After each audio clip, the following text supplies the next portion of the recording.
say, and they had a very easy run, did IG, streaming ahead to a 6-0 start, but then just recently against Vici Gaming and, of course, EDG, I believe it was, yes, it was, just afterwards, slaughtered in those matchups, which is just not something you expect to see. It seems like this team is more about snowballing and achieving victory or falling apart. Yeah, and they got off to that start with Pokemon and Rookie in their lineup that we're seeing. So they were 6-0. They brought in Zatai and Save for one series, fell apart against Vici and tried to swap it back over and just couldn't get that same synergy that they looked like in the first game. Looks like they've brought back Rookie and Pokemon for this matchup, so it will be interesting to see how they perform. Yeah, and there are a few things that have slipped through the ban phase as they did come through. Of course, Tristana and Cassidy being taken off the board. Can't let that Cassidy through Flandre is ridiculous on that. Rek'Sai Jarvan being taken off the board as well, but Nara's available. Janna got through as well. Flandre's locked that one in for Ella. Beast looking at the Lee Sin and Rumble in the hands of Pokemon. And Pokemon has been branching out away from these super tanks. You were mentioning this to me earlier, picking up the Aurelias and the Rumbles, but we'll have to see whether he can actually make it work because, of course, IG not the greatest record recently, and Barker has his Xerath. Yeah, so that's the one that was confusing me why they weren't going for it earlier, and especially if Rookie takes something like an Azir into it, that would just absolutely baffle me after we've seen Xerath destroy Azir in lane. I hope Pokemon is comfortable on this. We've seen him play a couple of Rumble games. He hasn't looked too bad, but hasn't looked exactly on point. More of a pick away from Flandre, you would have to say, just going with one of the strong meta picks. Probably would have preferred to see him on that Gnar in this game.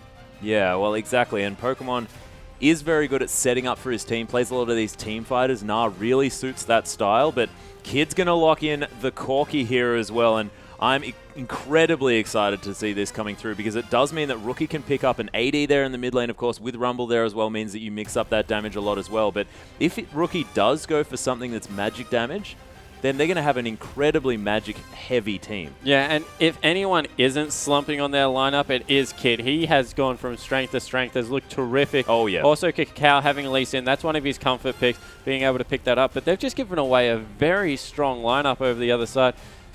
They've even let the Nunu 3, so this is just a lot of control coming out of a Snake lineup. We've seen Vici last series play a very, very similar setup, and through ward control and objective control, they were just able to push through the mid game. Maybe lacking on a little bit of damage, but they get a nice hyper carry through for Crystal. Maybe something like that Draven could go insane. Yeah, we'll see how it goes because, of course, that Blood Boil going to be ridiculous. And they have their choice. I mean, Tristana's banned away, but there are plenty of hyper carries. Even a Caitlyn would work out here in the hands of Crystal because you avoid a lot of that mid-game slump by giving her extra 80 with those shields from Janna, and you also have that Blood Boil from Nunu as well. So very, very important.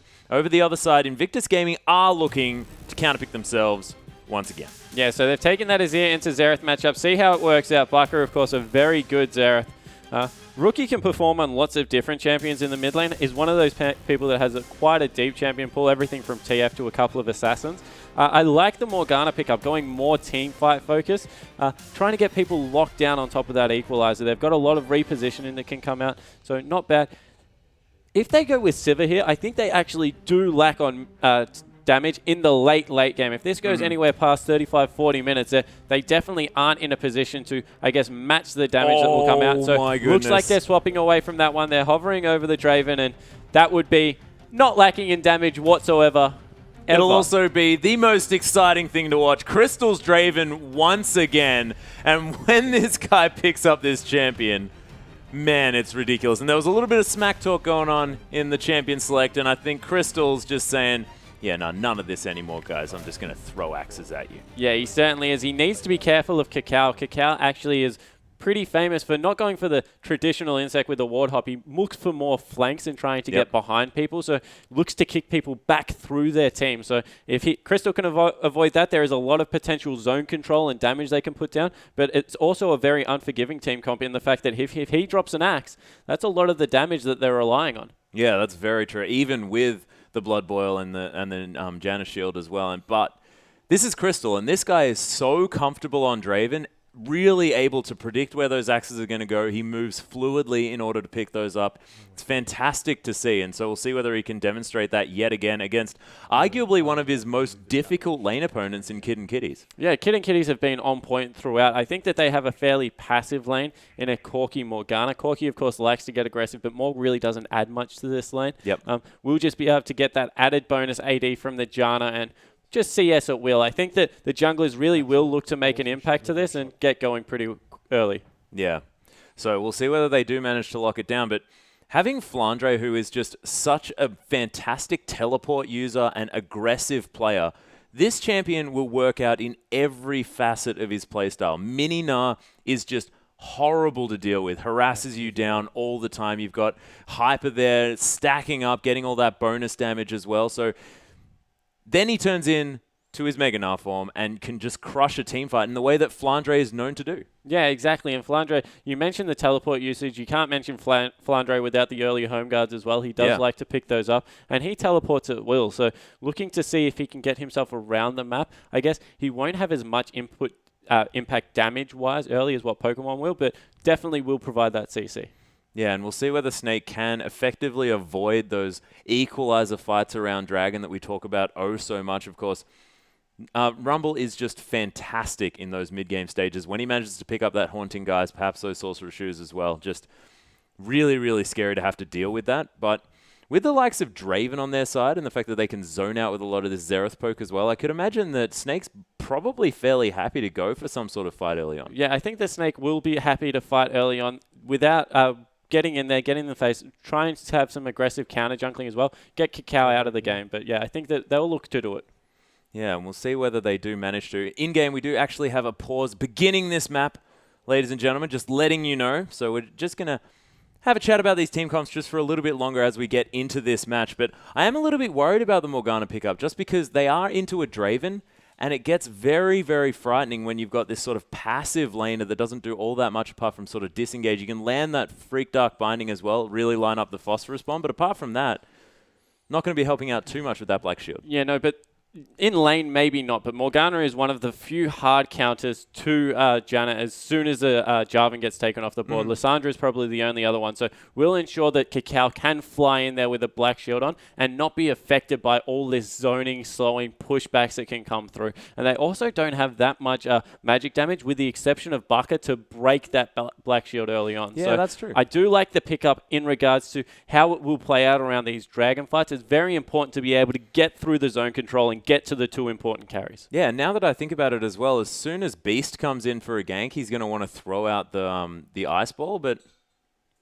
that's probably not going to break through a shield because he's going to be going tanky, and it's not going to have any effect at all. Yeah, we've also seen, I guess, Nunus go for a couple of different paths, whether they max Consume or Ice Ball, so we'll keep you updated on that one. But it does look like the pause has ended. Yeah, and hopefully we'll be getting into this game very soon. But I'm incredibly excited, and it's all on the line here because Snake really want to get to that top 2 position, really solidify their position at the top of the LPL at the moment.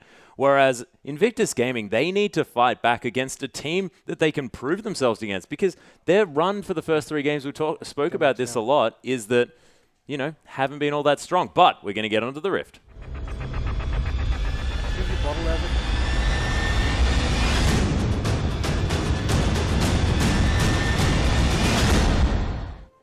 We are onto the Rift, ladies and gentlemen, with Invictus Gaming taking on Snake. And IG hanging out here, just forming a line, as is Snake here as well. And Invictus Gaming on the blue side for the first game. Snake picking up the red as Flandre already trading with Pokemon. Takes him down to half health on his own. And this is what we were talking about. Flandre is so aggressive. Yeah, and Nant in the mini form just has a very strong level 1, able to chase with that Boomerang. So going to harass a lot on this Rumble. Actually have Ella and Kid meeting up as well. Bit of a face check coming through here as well as Crystal throws a spinning axe onto Kid. He also takes half of his health. Invictus Gaming struggling in the health bar department. If we have a look at the graph as far as damage done to champions, I think that Snake are most definitely winning. Yeah, and it's also an awkward timing because of the way the minion... the timing of the minion wave spawning, so will actually mean that they can get a little bit of a quick push going, actually electing to go for the Gromp on the side of Snake, so they'll have that pretty much completely for free, and IG won't be able to push out the bottom lane.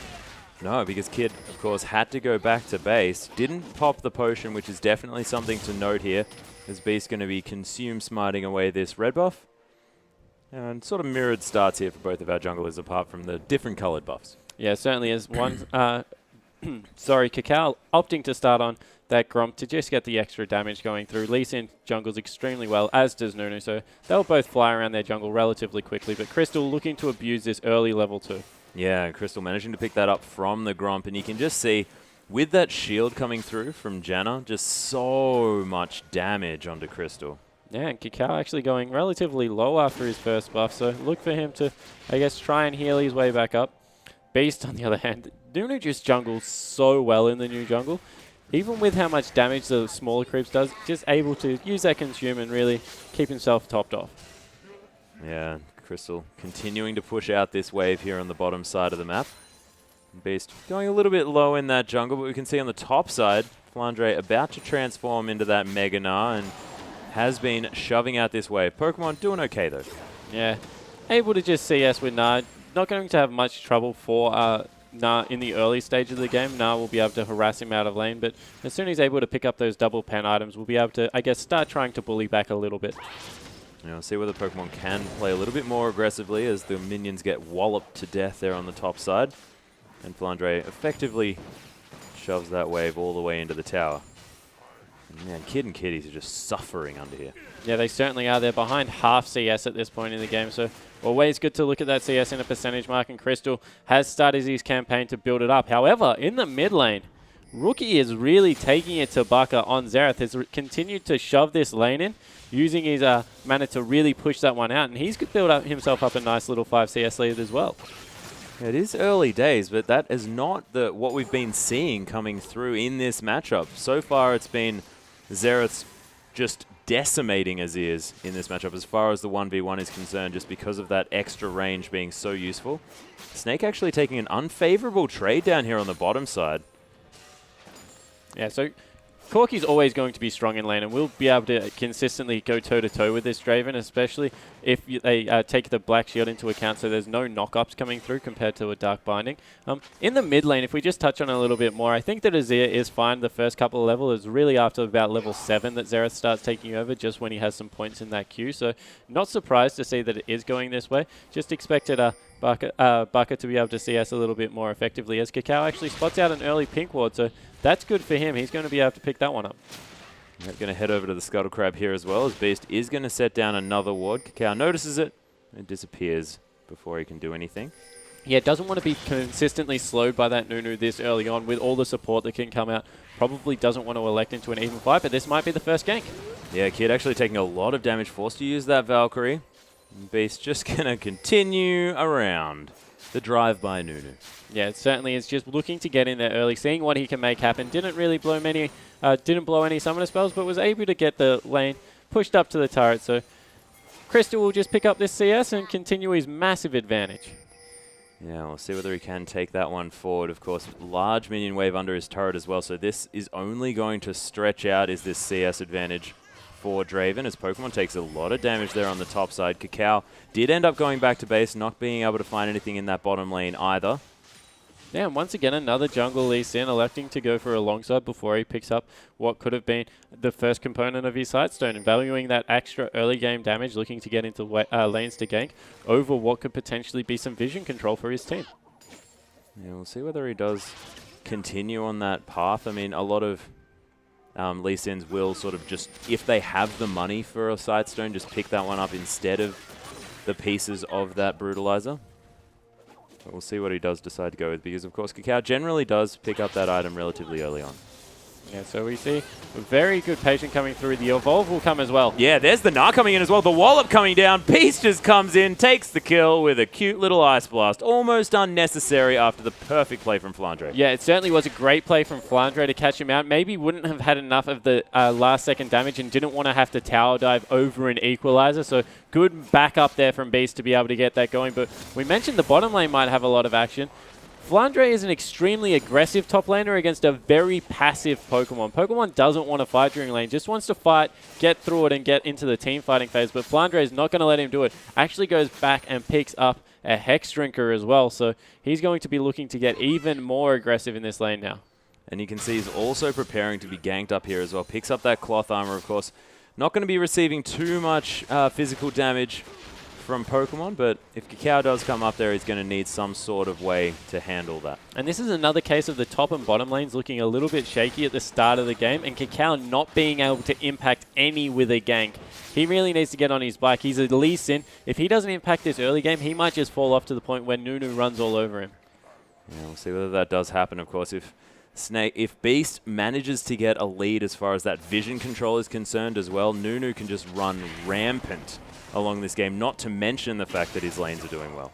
Yeah, exactly right. He's backing off now. Wouldn't be surprised to see him pick up an early Sightstone and Boots, look to get himself involved around the map and really set up some more ganks for his team. And there it is, Bai coming out perfectly. And wow, he had even more gold than I expected. Has also picked up a pink ward and some cloth armor. So see how much control Snake want to exert over this early game and just force IG into some bad decisions through lack of vision.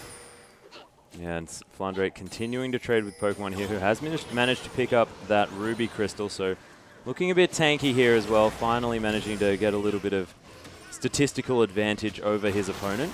As Kitties actually gets caught up here on the bottom side of the map, that's going to be completely flashed out of as the flash forward from Crystal, whirling death for first blood, and Crystal gets adored by the fans. Yeah, straight up 2v2. We mentioned how Morgana doesn't really add much to the lane until it gets to early game, and not a fantastic result there coming out. Crystal able to cash in on all of those early adoration stacks. Really nicely done. Yeah, and that was actually second blood, ladies and gentlemen. I do apologize, as we did have Beast taking down Pokemon in the top lane, but I got incredibly excited. And look, Draven deserves the adoration. Is Snake now going to move over towards this dragon? And Beast with a lot of control over this, and especially as far as that vision is concerned. Kakao has found his way around, but you're not going to outsmart a Nunu. Yeah, definitely not at this point in the game. Able to pick up the first dragon, the first 2 kills, so Snake off to a fantastic early start. And wow, that was a weird equalizer that was popped out of Pokemon. Yeah, Flandre about to transform here as well, as the Hex Drinker does get procced here.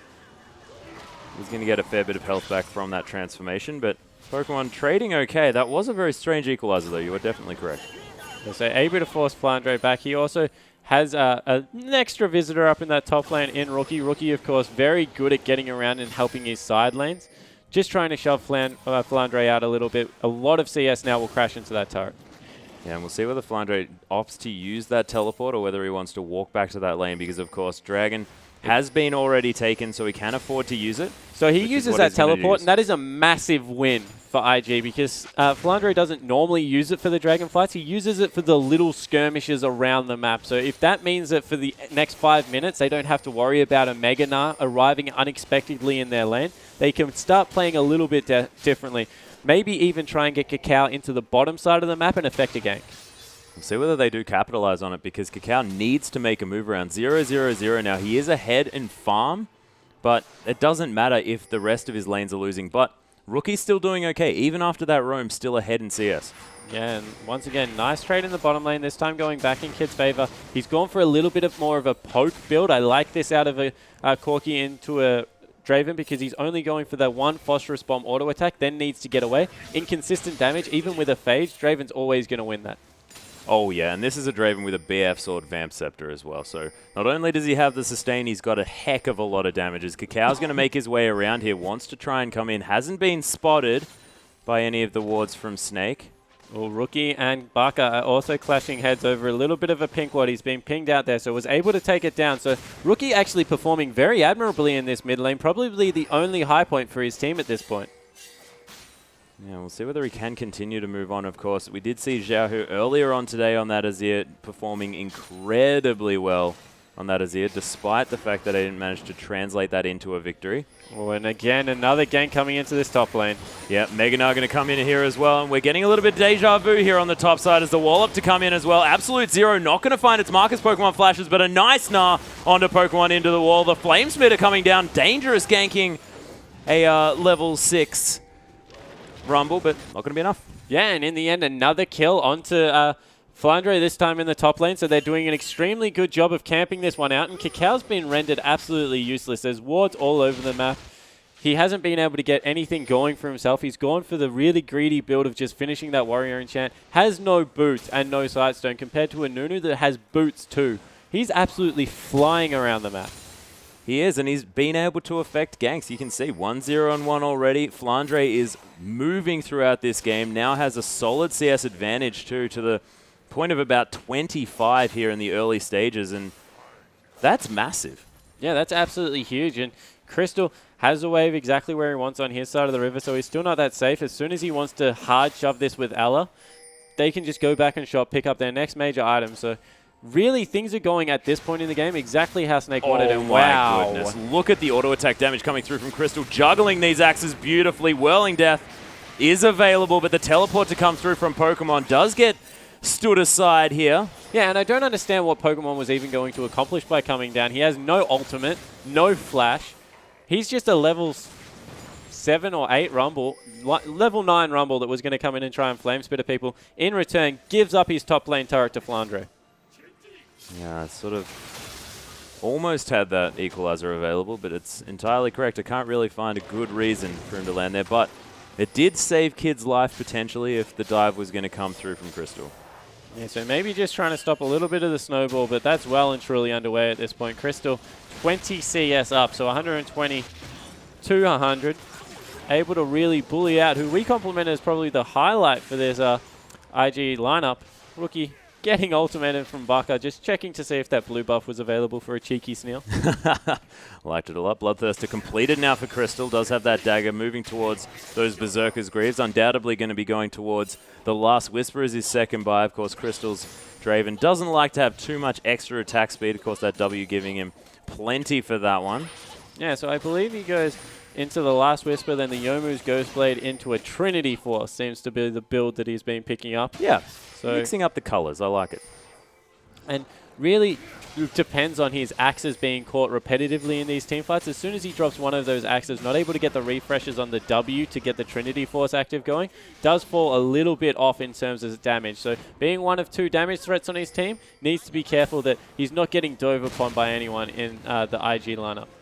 You can see already shoving down the pressure on the bottom side. Kid having to use that defensive Valkyrie as Snake going to secure themselves the Scuttle Crab as Dragon going to be coming up in another 40 seconds. You can see they've got significant vision around that particular objective, and Snake continues to clear out wards as Crystal's so much extra shielding now with that Bloodthirster available as well. Yeah, and I never thought I would say that the next Dragon can't be fought by a Corky Rumble composition, but there is absolutely no way they can go near that one.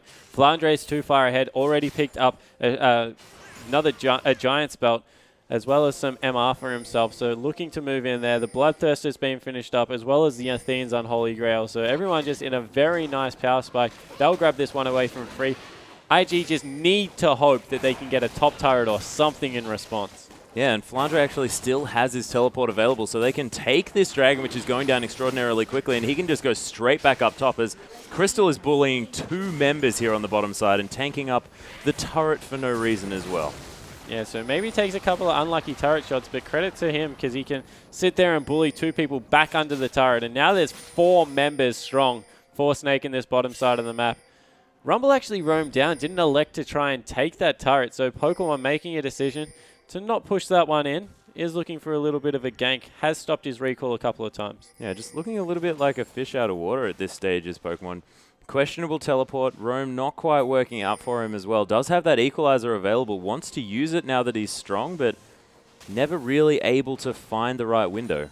Yeah, it isn't in a position, but it looks like they're going. Yeah, Rookie has managed to use his ultimate as well. It's a decent equalizer, kicked over the top. Pokemon actually secures a kill onto Baka. Absolute Zero to come in here. Pokemon and Cacao take a fair bit of damage. Rookie about to go down. Flandre is going to fall for the kill though, and a nice 2-for-1 trade. Yeah, and finally Cacao able to impact the map. What a fantastic kick, putting him straight back on top of the equalizer. Meanwhile, in the bottom lane, Crystal continues to bully, but a good 2-for-1 trade going in IG's favor. Yeah, this is exactly what IG need. They need to get some sort of win around this mid game because they have to capitalize on what is fantastic about their team comp in this Rumble. And Pokemon able to get a little bit further forward, was 0-2, now managing to pick up a kill and an assist. So we'll be able to go back, finish off that Haunting Guise, and we'll see whether he can turn into some of the huge Rumbles that we've seen coming through here in the LPL.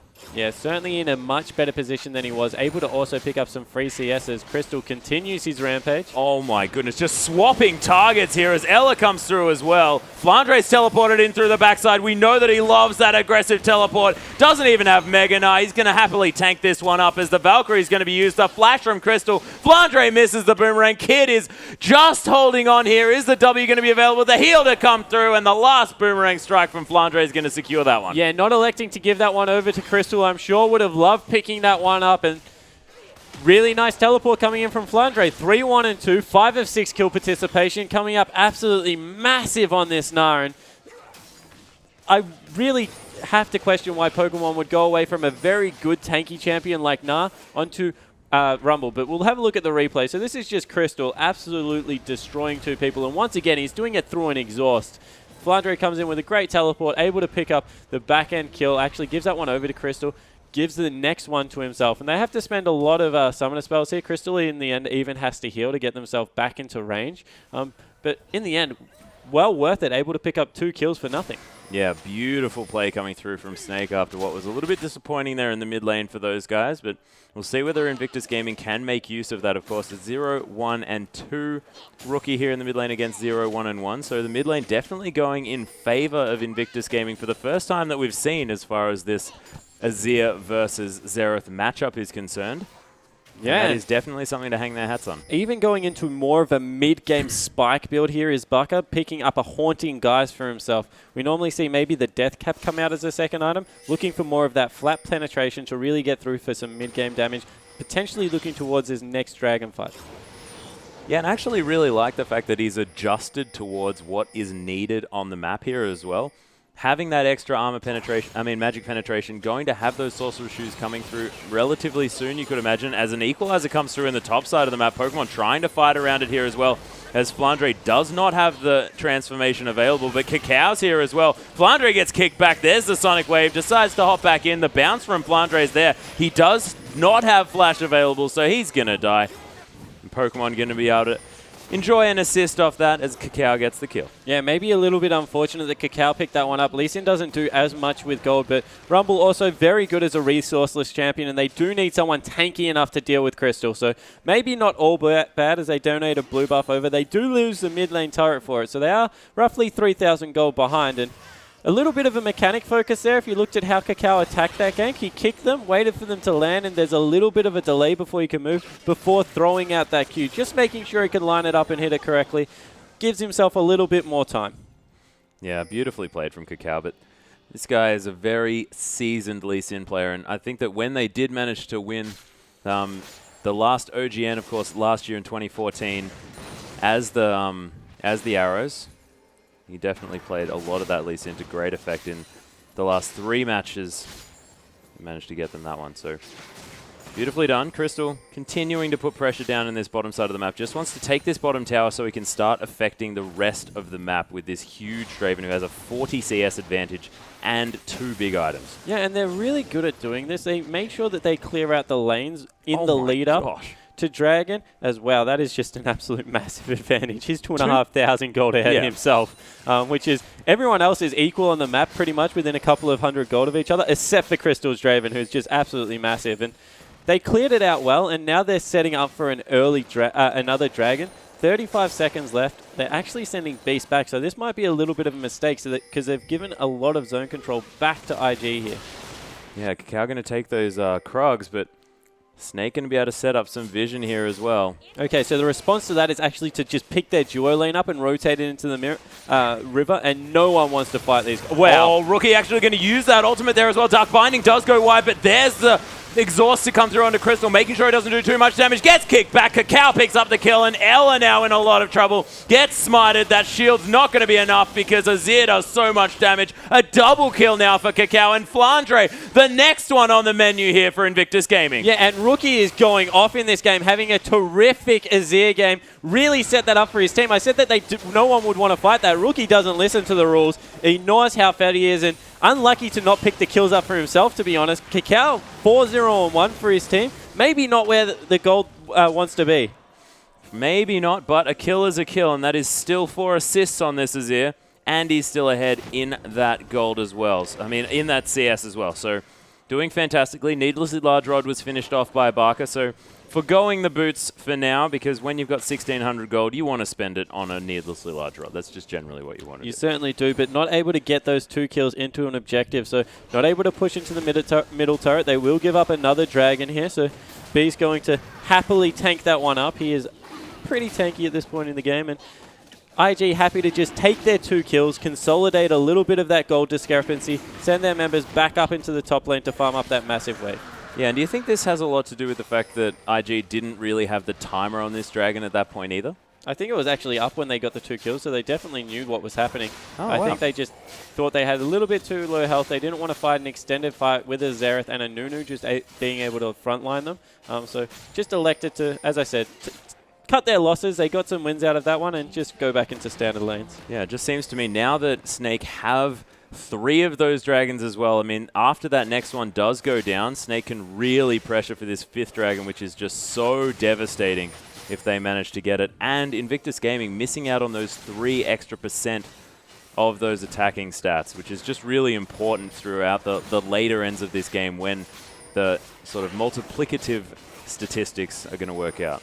Yeah, it certainly isn't an ideal scenario. However, you have to think this is still just a 2 damage threat. They're playing it very well at the moment as well. Flash kick comes through. Yeah, Beast going to get smacked back into the team. Absolute Zero is going to come through here. Everyone's knocked up. Beast still isn't dead yet. Rookie's going to pop that one, but a beautiful equalizer to zone out the team of Snake. And Crystal out the back. How is he still alive? Whirling Death comes through. He's flashing forward to pick up another kill, but unable to get it. And somehow Snake destroy that team fight. Yeah, how did that happen? Crystal able to once again 2v1 and pick up a kill. That's a 4 for nothing. And Beast is just not the target you want to engage on. That Nunu is so tanky. He is so huge. Still didn't die in that fight and got bursted by everything that Invictus Gaming had. Inner turret going to fall down. 4 members still dead. And they're just going to tank up this turret. Beast still wants to tank after getting destroyed. No worries at all. They're going to take an inhibitor turret at 24 minutes. Off a team fight that IG picked as well. That wasn't them engaging. That was Kakao going in on the tanky jungler. Little bit of a misplay there and weren't able to tear him down. And there's only 2 threats on the team. You don't need to engage on anyone that isn't Baka, that isn't Crystal. Now the gold advantage up to 8,000, and there might not be a way back into this. It's looking ridiculous. Ghostblade's now being completed by Crystal, has a Phage as well. So it's exactly what you were talking about with the Trinity Force Draven wanting to pick up all of those axes and really have a lot of burst damage by resetting that W over and over again to get those Sheen procs. And he is so quick in these fights as well now that he has that Phage that you're never going to be able to escape from this guy. Look at him running around with that W. Yeah, throw that Blood Boil on top of him as well and he just does so much work. I think this is a good example of why Jungle Lee Sin doesn't really need those kills. Kakao took a lot of time to die, but there just wasn't enough damage output. You throw 4 kills onto Rookie instead, and Beast doesn't survive that gank.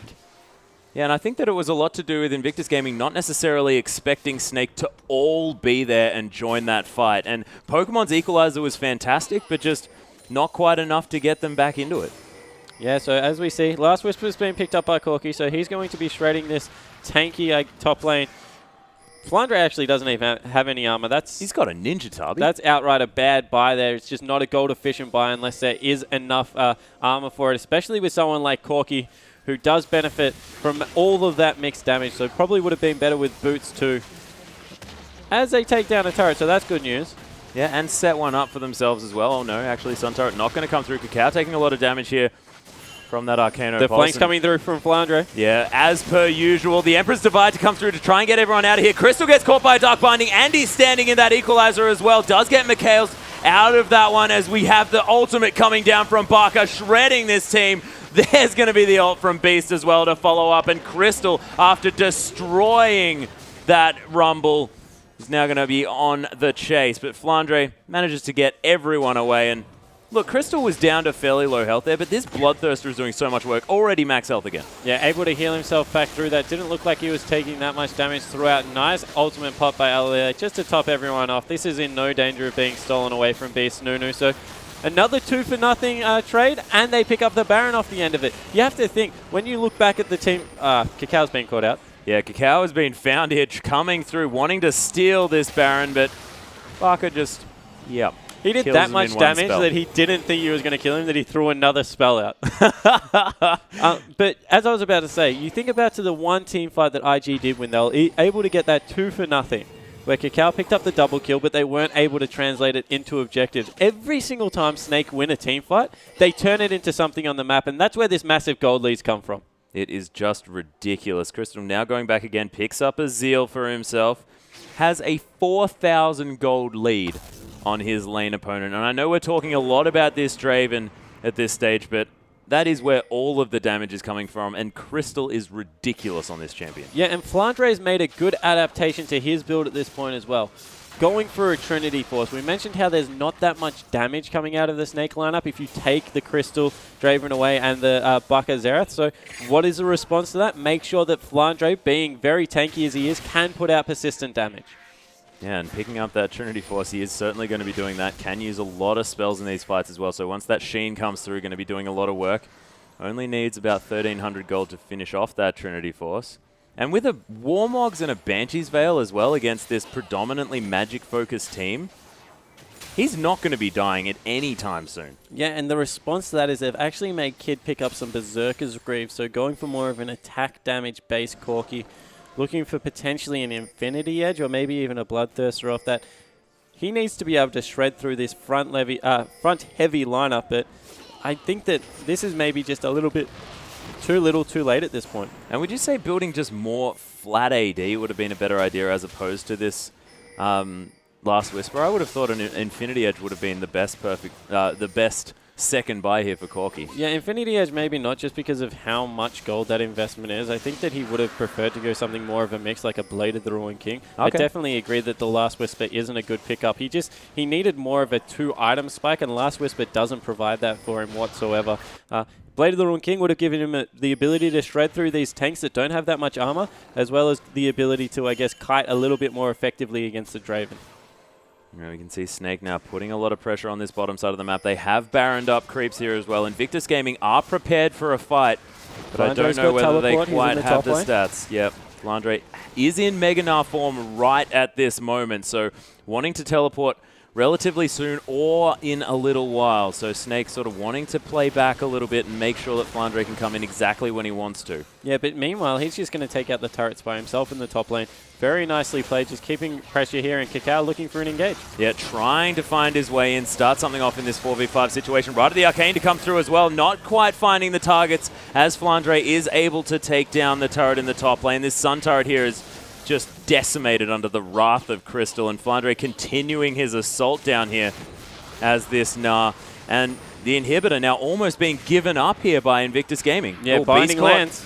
Has been caught by that Duck Binding. Kakao coming through, kicks Crystal back here as well. The Empress Divide's there, but Crystal, he's not dead. Rookie gets eliminated by that Whirling Death. That is so aptly named. The inhibitor going to be ignored here by Snake as they destroy the base of Invictus Gaming. Yeah, the perfect engage onto the perfect member, and it's just not enough. Invictus Gaming fell 16,000 gold behind in that game, and Snake ran over the top of them. That was so beautifully played as well, and Crystal on this Draven was exactly what we were expecting. Another incredible performance by this guy. And another Draven performance where he hasn't been able to finish that Trinity Force. He always gets a couple of components before he just runs away with it, but wow, what an impressive mid-game coming out of Snake. They had all the early game control. Looked like IG were going to fight back when they picked up that double kill, but that one fight in the jungle really turned the tides. It really, really did, and it involved having Draven that was just that fed as well. And we are going to go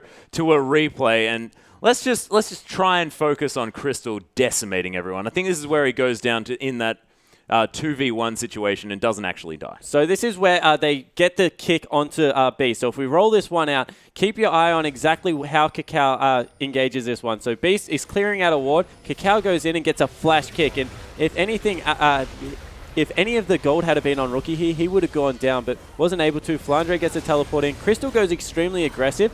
2 members are hitting him here. They use all of their ultimates and their summoner spells, and he still kills them. Meanwhile, Kakao tries to get back in to pick up a cheeky kill on the backside, but Flandre is just able to solo out Rookie, and everything went from bad to worse. Yeah, and actually Flandre scooping up Rookie there and throwing him against the wall for the kill. It was hilarious to watch and a little bit devastating if you're an Invictus Gaming fan. But Invictus Gaming continuing their downward spiral, you have to say, and we'll see whether they can pick it themselves back up for this second match here, because Snake looking to close this one out as a 2-0, and we haven't seen them lose 0-2 yet. Not going to happen again as they go into the next match, guys. Don't go anywhere.